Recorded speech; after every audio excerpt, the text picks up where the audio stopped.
अध्याय 13 क्षेत्र क्षेत्रज्ञ विभाग योग। नमस्ते दोस्तों, भगवद गीता की इस गहन ज्ञान यात्रा में आपका स्वागत है। पिछले अध्याय में हमने भक्ति योग की शक्ति और एक सच्चे भक्त के गुणों को समझा। अब एक और गहरा सवाल उठता है, हम कौन हैं? ये शरीर क्या है? और हमारे अंदर जो चेतनता है उसका इस शरीर से क्या संबंध है? आज हम भगवद गीता के 13वें अध्याय क्षेत्र क्षेत्रज्ञ विभाग योग की बात करेंगे। ये अध्याय शरीर, क्षेत्र, आत्मा, क्षेत्रज्ञ, प्रकृति और ज्ञान की विस्तृत व्याख्या करता है। यह आपको सिखाएगा कि कैसे अपने शरीर और आत्मा के बीच के अंतर को समझकर आप सच्चे आत्मज्ञान की ओर बढ़ सकते हैं और मोक्ष प्राप्त कर सकते हैं। अध्याय का सार। 13वें अध्याय की शुरुआत में भगवान कृष्ण अर्जुन को क्षेत्र और क्षेत्रज्ञ के बारे में समझाते हैं। क्षेत्र शरीर, कृष्ण कहते हैं कि ये शरीर जिसमें सुख दुख का अनुभव होता है और जो सभी इंद्रियों और मन का आधार है, उसे क्षेत्र कहते हैं। इसमें 5 महाभूत पृथ्वी, जल, अग्नि, वायु, आकाश, अहंकार, बुद्धि, अव्यक्त प्रकृति, 10 इंद्रियां, मन, 5 इंद्रियों के विषय, इच्छा, द्वेष, सुख, दुख, संघात, शरीर का समूह, चेतनता और धृति, धैर्य शामिल है। ये सब मिलकर क्षेत्र का निर्माण करते हैं। क्षेत्रज्ञ आत्मा परमात्मा जो इस क्षेत्र शरीर को जानता है, उसे क्षेत्रज्ञ कहते हैं। कृष्ण स्पष्ट करते हैं कि वही सभी क्षेत्रों में क्षेत्रज्ञ है, यानी हर जीव के भीतर निवास करने वाली आत्मा स्वयं परमात्मा का ही अंश है। इसके बाद कृष्ण ज्ञान के लक्षणों का वर्णन करते हैं जो व्यक्ति को क्षेत्र और क्षेत्रज्ञ के भेद को जानने में मदद करते हैं।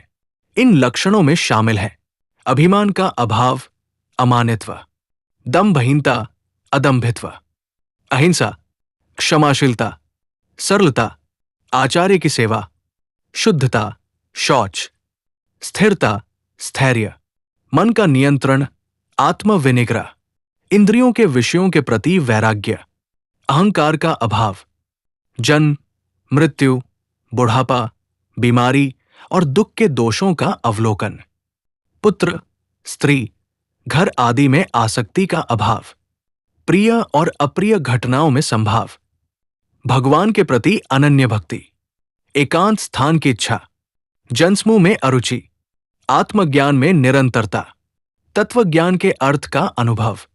जो इन गुणों को अपनाता है वही सच्चा ज्ञानी होता है। कृष्ण अंत में बताते हैं कि जो व्यक्ति प्रकृति, क्षेत्र और पुरुष क्षेत्रज्ञ के भेद को जानते हैं और गुणों के साथ प्राणियों की उत्पत्ति को समझते हैं, वे किसी भी परिस्थिति में विचलित नहीं होते और अंततः मोक्ष प्राप्त करते हैं। व्यावहारिक जीवन में महत्व। तो क्षेत्र क्षेत्रज्ञ विभाग योग हमारे आज के जीवन में कैसे उपयोगी है? ये अध्याय हमें सिखाता है कि आत्म पहचान, ये हमें समझने में मदद करता है कि हम केवल ये शरीर नहीं हैं, हम शरीर से परे आत्मा है जो अमर और अविनाशी है। ये हमें अपनी सच्ची पहचान को समझने में मदद करता है। अनासक्ति। जब हम ये समझते हैं कि शरीर और उसकी इच्छाएं क्षणभंगुर है, तो हम उनके प्रति आसक्त नहीं होते। ये हमें सुख दुख, लाभ हानि में संभाव रखने में मदद करता है। भय से मुक्ति। मृत्यु का भय अक्सर हमारे शरीर के अंत के डर से जुड़ा होता है। ये अध्याय सिखाता है कि आत्मा अमर है, जिससे मृत्यु का भय कम होता है। सही निर्णय लेना। जब हम शरीर की भौतिक इच्छाओं से ऊपर उठकर आत्मा के स्तर से सोचते हैं, तो हम अधिक स्पष्ट और सही निर्णय ले पाते हैं। आध्यात्मिक विकास। ज्ञान के ये लक्षण हमें अपने आध्यात्मिक विकास के लिए एक रोड मैप देते हैं। इन गुणों को विकसित करके हम आत्मज्ञान की ओर बढ़ सकते हैं। ये अध्याय हमें सिखाता है कि कैसे हम अपने शरीर से परे जाकर अपनी सच्ची आत्मा को जान सकते हैं और परम ज्ञान को प्राप्त कर सकते हैं। निष्कर्ष और अगला अध्याय। तो दोस्तों, क्षेत्र क्षेत्रज्ञ विभाग योग हमें बताता है कि ये शरीर क्षेत्र है और इसके भीतर रहने वाली आत्मा क्षेत्रज्ञ है। यह हमें सिखाता है कि इस भेद को जानकर ही हम सच्चे ज्ञान और मुक्ति को प्राप्त कर सकते हैं। अगले वीडियो में हम गीता के 14वें अध्याय गुणत्रय विभाग योग की बात करेंगे, जहां भगवान कृष्ण प्रकृति के 3 गुणों सत्व, रजस और तमस का विस्तार से वर्णन करेंगे और बताएंगे कि वे कैसे हमारे जीवन को प्रभावित करते हैं। अगर आपको यह वीडियो पसंद आया तो इसे लाइक करें, अपने दोस्तों के साथ शेयर करें और हमारे चैनल को सब्सक्राइब करना न भूलें। मिलते हैं अगले अध्याय में। जय श्री कृष्णा।